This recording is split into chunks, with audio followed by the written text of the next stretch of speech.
Hi friends, இன்றைக்கி காலையில் செங்கல்பட்டில் கிளைமேட் இப்படி தாங்க இருந்தது. பனி தான் பெஞ்சிட்ருக்கு அப்படின்னு சொல்லிட்டு கதவெல்லாம் லாக் பண்ணிவிட்டு அதுக்கப்புறமா குக்கிங்லாம் ஸ்டார்ட் பண்ணி பசங்களையும் கிளப்பிட்டு, பசங்க எப்போ வீட்டை விட்டு வெளியில் போகிறாங்களோ அந்த டைம் தான் நான் கதவையே திறப்பேன்.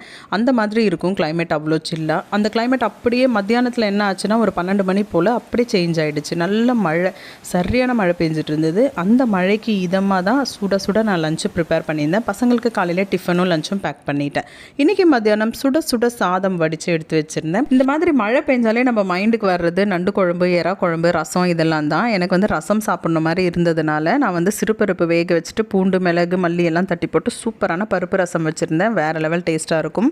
இதுக்கு ஒரு நல்ல காம்பினேஷனாக தொட்டுக்கிறதுக்கு எக் மசாலா தான் பண்ணியிருந்தேன். முட்டை மசாலா, வீட்டில் இருக்க மசாலா வச்சே நான் பண்ணியிருந்தேன். இது பசங்களுக்கு மார்னிங் நான் லஞ்சுக்காக கட்டியிருந்தேன். பன்னீர் ரைஸ் ஹோம்மேட் ஸ்டைலில் பண்ணியிருந்தேன். இவ்வளோ தான் ஃப்ரெண்ட்ஸ் இன்றைக்கி நான் செய்திருந்தேன். வீடியோ பிடிச்சிருந்தா லைக் பண்ணுங்கள். தேங்க்யூ.